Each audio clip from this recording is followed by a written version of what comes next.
Shelob? Shelob? Shelob. Welcome friends to Hilarious Name Pending, episode number 19. The weekly video game news show where I get all of my facts wrong, make the occasional dick joke, and sometimes get just a little bit sweaty. There is nothing wrong with being moist. So, what's been happening this week?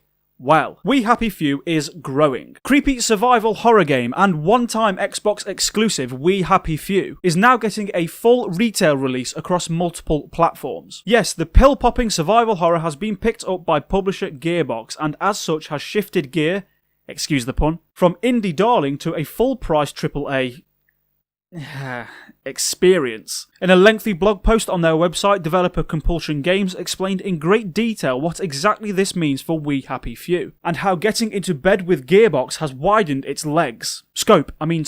Widened its scope for the game. So, in a nutshell, because this blog post is a fucking long read, Compulsion Games reckons an unexpected interest in We Happy Few were the burning embers that triggered this deal. The wider gaming audience were captivated not only by its procedurally generated survival horror gameplay, but also by the stylistic dystopian narrative that held it all together. And Gearbox noticed this too, offering Compulsion the opportunity to expand their development and in turn lengthen their potential outreach for We Happy Few. What this means for us then is that when the game comes out in April 2018, it'll be available on Xbox One, PC and PS4, be priced at $49.99 and come with a fucking pre-order bonus. Because apparently there is no room for a retail middle ground in video games anymore, and publishers will be damned if they'll let one be established. Recently released game Hellblade: Senua's Sacrifice was a step in this very direction though, where developer Ninja Theory provided a polished experience at a reduced rate. We Happy Few could have been the perfect opportunity to follow suit,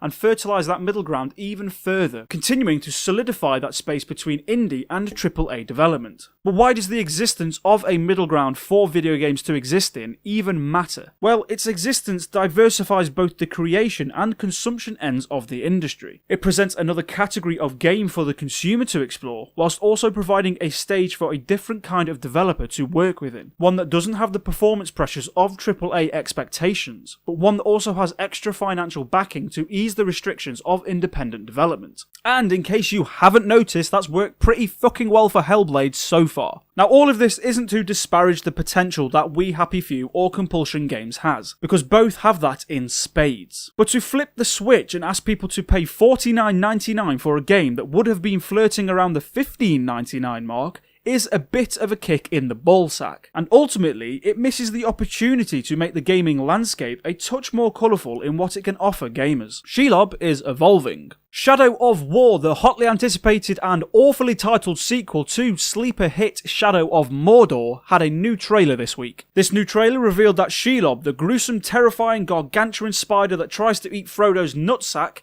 there's a lot of nutsack references in this video, will be making an appearance in the game, playing what seems to be somewhat of a key role. Thing is, Warner Brothers have decided that Shelob can no longer be a car-sized arachnid that wants to rip your head off, because apparently that's a tad difficult to maintain an erection to. Well, speak for yourself. Instead, they decided that a dainty underwear model wearing a tight black dress is a more fitting look for the iconic character, because, according to Warner Brothers, we're all just monkey-brained virgins who just want to see some fucking tits. Tits. In the process of making this design choice then, they have turned Shelob into yet another uninteresting sex symbol in the video game industry, an industry that is disgustingly rife with them. Worse still is that they've simultaneously made the uneasy assumption that this is what we gamers want, that we have to have a healthy dose of sexually suggestive character design in our video games, so that we can keep on wanking into that crusty sock we've been keeping under our desks. It makes the gamer and the gaming industry seem like a prepubescent pastime when that is far from the case. Truth be told, there is no real reason why Shelob needs to look like she has 1 million followers on Instagram for getting her arse out a bit. She was fine as an enormous, grotesque spider. In fact, it held more mystery, more intrigue as to why this monster wanted to help the main character. Instead, we now have a character design that is distracting,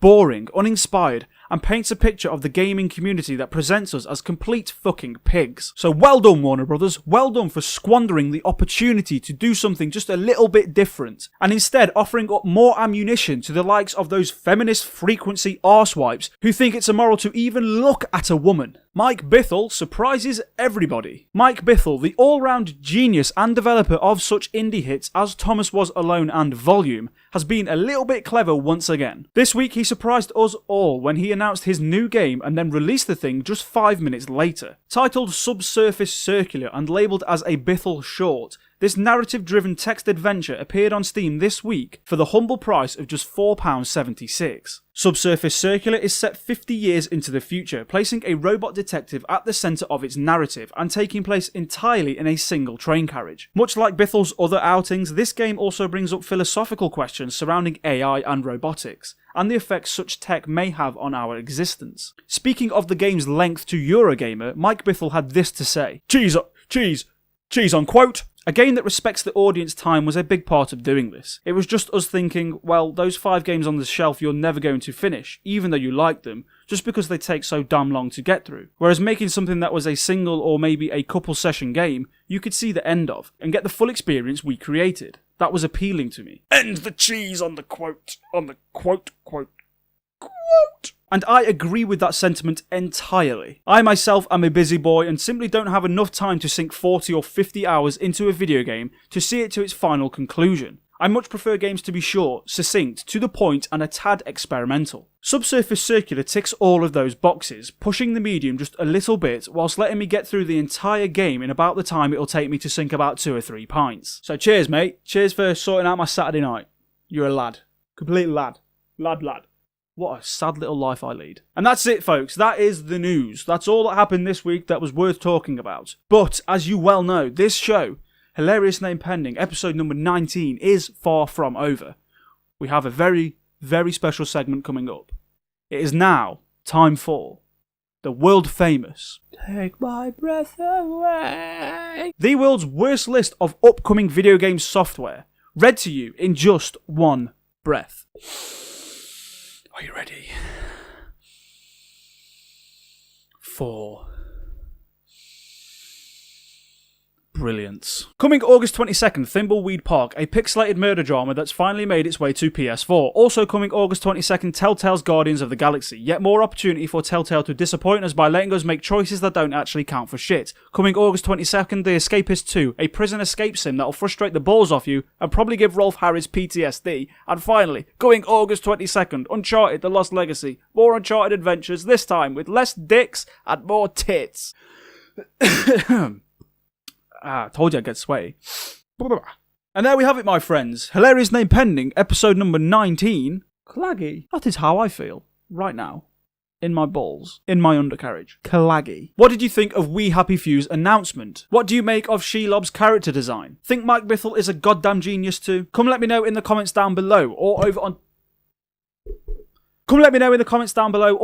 Twitter at DarrellDoes. And if you like this episode of Hilarious Name Pending, please let it be known. Share this video with your friends, hit that like button, subscribe to the channel, tell the world of my complete and utter glory. And until next time, my friends. Claggy.